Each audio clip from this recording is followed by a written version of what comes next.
Hi everybody, this video covers section 3 of chapter 6, and in this section we are going to find the probability using a normal distribution. Not the standard normal, but the normal. Specifically, we are going to compute the probability that the random variable x is less than or equal to a certain value, the probability that x is less than or equal to some number x, and the probability that x is greater than or equal to a particular value. And we're also going to compute the probability that x is between two values. So this is the exact same thing that we did in 6.2, except now we are generalizing it to the normal distribution where the mean is not 0 and the standard deviation is not 1. But we're going to leverage the tools that we use in section 6.2 to do section 6.3, or to do these computations. And we do have two approaches. The first approach, of course, is to use the tables, which in some cases might be the better way to go, but in many cases it is not. Essentially, for any given x value, compute the z value, and then essentially do what you did in section 6.2. If you're looking for the probability that x is less than or equal to a particular number x, compute the probability that z, the random variable z, is less than or equal to a particular number z using the tables, because these two probabilities are the same. And that, of course, will give you the area under the curve to the left of x. Similarly, if you're looking for the probability of x being greater than or equal to that particular number, that's going to be the same as the probability of z being less than or equal to the negative of that number, thanks to the symmetry of the standard normal. And that, of course, will give you the area under the curve to the right of x. And then finally, if you're looking for the area between two x values, compute the corresponding z values. The area under the curve, under the z curve between these two values, is the same as this. Okay? So that's the approach that we want to use. That's the one approach that you can use using tables. The other approach is using a calculator, using our TI-84. And remember, it has this thing called normal CDF. So if you have a random variable that has, say, a mean of 10 and a standard deviation of 20, and our x value happens to be 5, and we want to know what the probability of x being less than or equal to 5, we can go into normal CDF.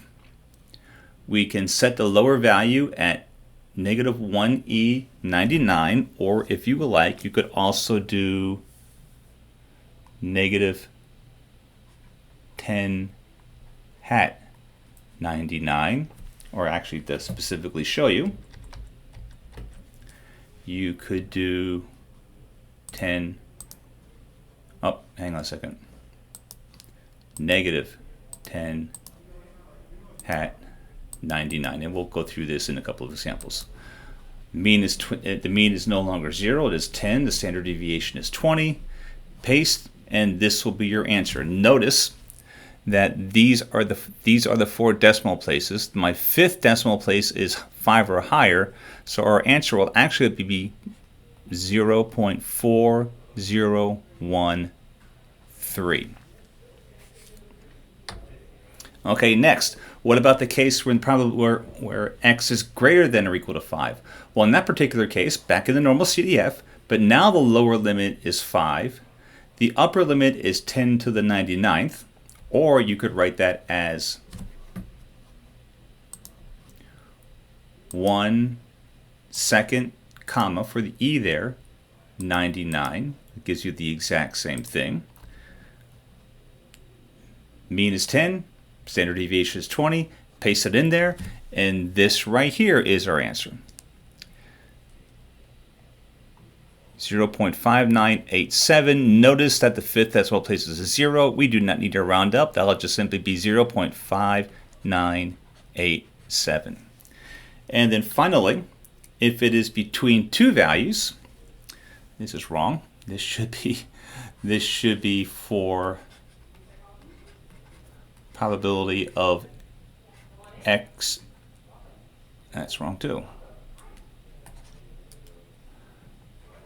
X being greater than or equal to 5 or less than or equal to 15.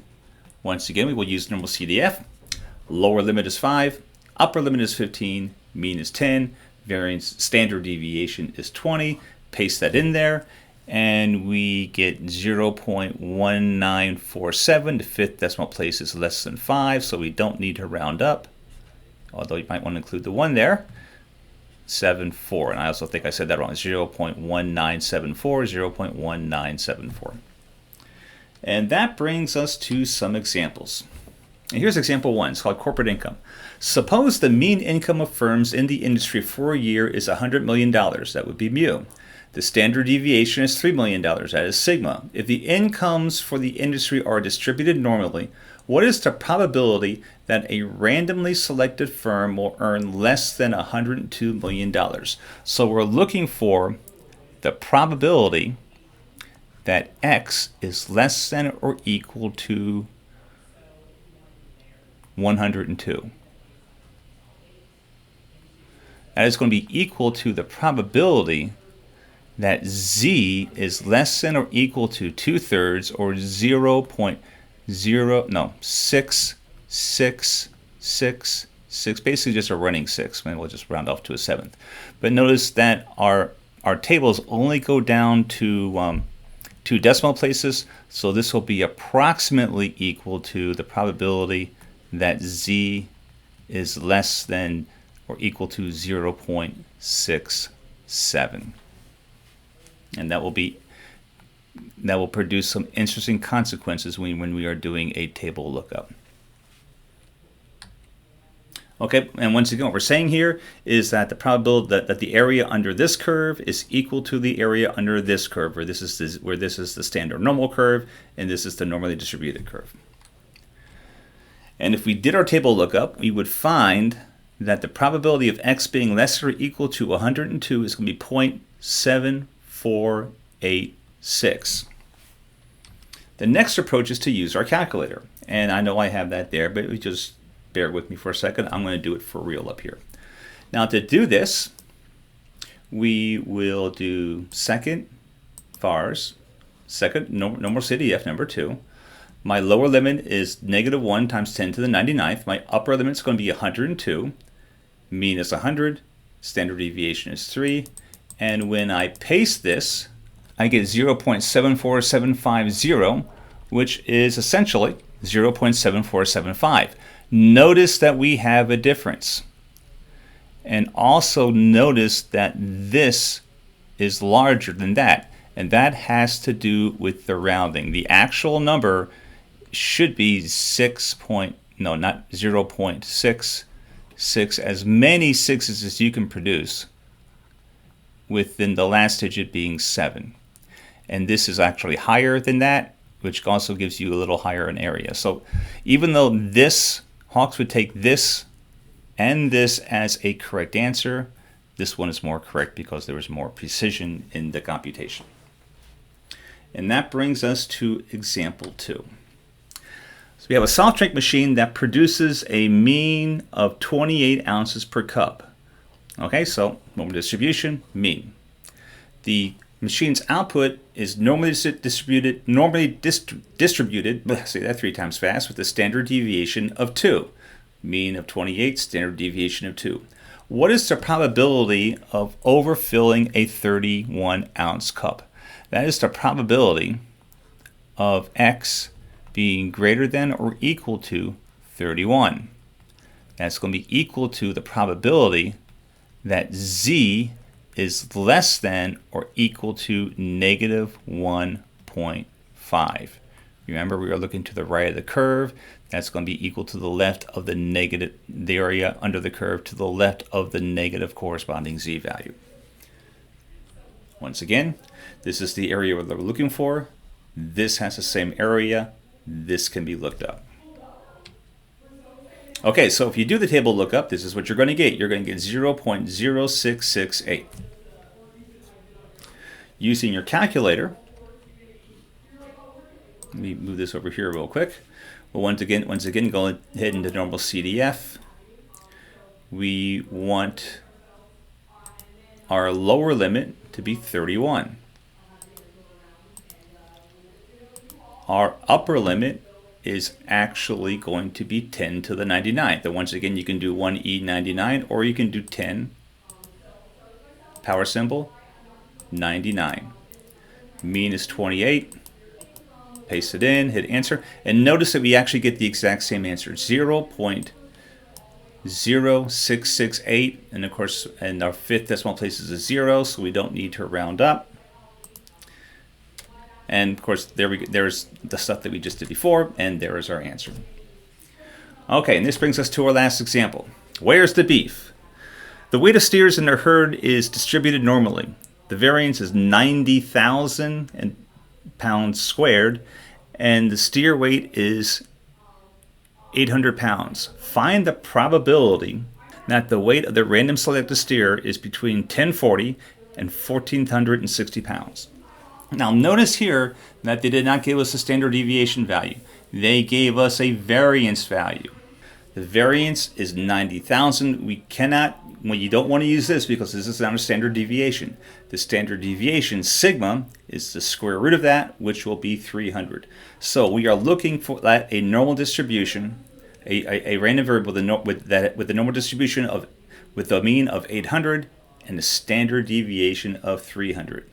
Accordingly, the associated z-scores are going to be 0.8 and 2.2.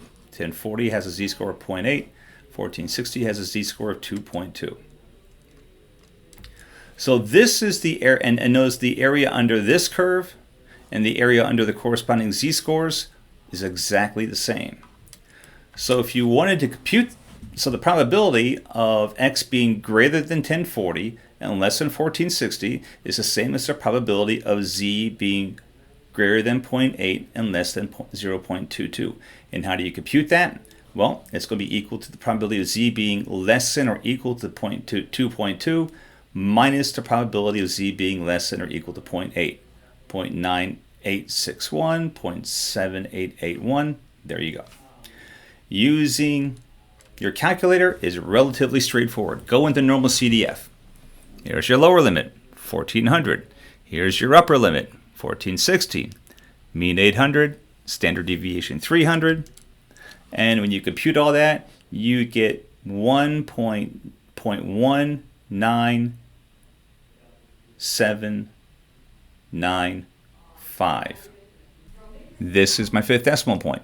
It is 5, which is definitely 5 or higher. So this will round to 0.1980. And that is all that I have for this particular video. Stay tuned for a follow-on video where, yep, you guessed it, I get to do your homework. And until, once again, if you have any questions, please feel free to contact me. This is Bob Boyle, signing off.